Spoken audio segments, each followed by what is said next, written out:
Break के बाद स्वागत है आपका इंडिया न्यूज पोल स्टेट एग्जिट पोल। और इसमें अब धीरे धीरे रहस्य से पर्दा उठ रहा है। सबसे पहले सबसे बड़ा सूबा क्या कह रहा है एग्जिट पोल के इशारों से 23 मई के संदर्भ में, आइए वो देखते हैं। किसको कितनी सीटें जानी दिख रही हैं इस एग्जिट पोल के आकलन के मुताबिक। भारतीय जनता पार्टी को 37, कांग्रेस को 2, बीएसपी को 15, एसपी को 25 और अदर्स के खाते में 1। मतलब भारतीय जनता पार्टी एक बार फिर से सबसे ज्यादा सीटें लेने वाली पार्टी तो दिख रही है, लेकिन ऐसा लग रहा है जैसे उसके फिगर्स उलट गए हों। 3-7 पिछली बार 7-1 था, इस बार 3-7 हो गया है। और अनुराग बत्ता साहब, एक क्विक कमेंट आपसे, ये क्या दिखा रहा है एग्जिट पोल? ये तो बहुत एक्सपेक्टेड लाइंस पे है। इसमें अगर ये एग्जिट पोल सही है तो ये जो ग्राउंड पे सिचुएशन है उसको दर्शा रहा है कि बसपा और सपा के गठबंधन ने काम किया है और जो कांग्रेस की सेफ सीट्स है उस पर कांग्रेस जीता है। नहीं, लेकिन गठबंधन ने वैसा काम क्यों नहीं किया जैसा काम अपेक्षित था? अत्रे साहब, बिल्कुल आप लोगों ने साथ नहीं दिया, स्पॉइल स्पोर्ट्स कर दिया, वोट कट हुआ। मैं खैर आपके इस पे प्रश्न चिन्ह तो नहीं ज्यादा लगाऊंगा, लेकिन मैं फिर भी इत्तेफाक नहीं रखूंगा क्योंकि नतीजे उत्तर प्रदेश के इस बार चौंकाने वाले आने हैं। आप भले ही जो है एग्जिट पोल आपका 2 सीटें, चलिए नतीजे चौंकाने वाले होंगे तो आप किधर जाना है? उम्मीदें काफी। बिल्कुल, चलिए मध्य प्रदेश का एग्जिट पोल क्या कहता है ये देखिए तस्वीर। इस वक्त मध्य प्रदेश में बीजेपी 21 सीटें हासिल कर रही है इस एग्जिट पोल के मुताबिक और कांग्रेस को 8 सीटें मिलती हुई नजर आ रही है, यानी कि कांग्रेस कुछ प्लस में जाती हुई यहां पर दिख रही है। 27 सीटें थी पिछली बार भारतीय जनता पार्टी की, लेकिन 21 सीटें इस बार मिल रही हैं बीजेपी को मध्य प्रदेश में। तो आइए अब चलते हैं एक और बड़े राज्य, 42 सीटें वेस्ट बंगाल में। यहां भारतीय जनता पार्टी 14 ला रही है, कांग्रेस की 2 सीटें निकल रही हैं, तृणमूल कांग्रेस 26 पर सिमट रही है और सीपीएम जो कि एक समय तूती बोलती थी 0, अदर्स 0।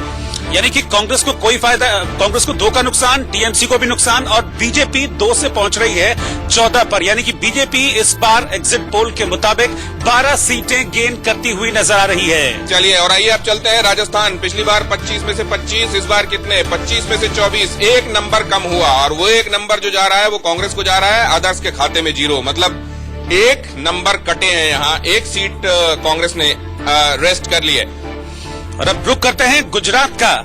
गुजरात ने भी पूरी दी थी, 26 में से 26 दी थी, इस बार कितनी? 25 भारतीय जनता पार्टी, 1 यहाँ भी कांग्रेस छीन रही है। बिल्कुल 1 सीट छीनती हुई नजर आ रही है, लेकिन मुझे लगता है कि जितनी एंटी इनकम्बेंसी की बात की जा रही थी वो इन फिगर्स में बिल्कुल भी नजर नहीं आ रहा है। वैसी एंटी इनकम्बेंसी तो बिल्कुल नजर नहीं आ रही। 1 सीट का नुकसान तो हिंदी हार्टलैंड में वैसी एंटी इनकम्बेंसी जिसकी चर्चा की जा रही थी असेंबली इलेक्शंस के समय छत्तीसगढ़, राजस्थान और मध्य प्रदेश के संदर्भ में, वो कम से कम यहाँ पार्लियामेंट्री इलेक्शंस में एग्जिट पोल के आकलन में तो रिफ्लेक्ट नहीं हो रही।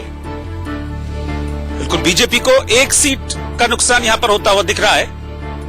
और अगर हम ओवरऑल आंकड़ों की बात करें तो एनडीए 298 ये एग्जिट पोल है वो बता रहा है, यूपी 118 और अदर्स को 126 सीटें मिलती हुई नजर आ रही है। यानी कि जो मैजिकल फिगर है दिनेश 272, उसको तो पार करता हुआ एनडीए यहां पर दिख रहा है। पिछली बार के मुकाबले नुकसान जरूर है एनडीए को, लेकिन मैजिकल फिगर क्रॉस करता हुआ दिख रहा है। 272 अपने बूते इससे आगे निकल गया था भारतीय जनता पार्टी का रथ और 336 पर जाके रुका था एनडीए, लेकिन इस बार 298 पर एनडीए।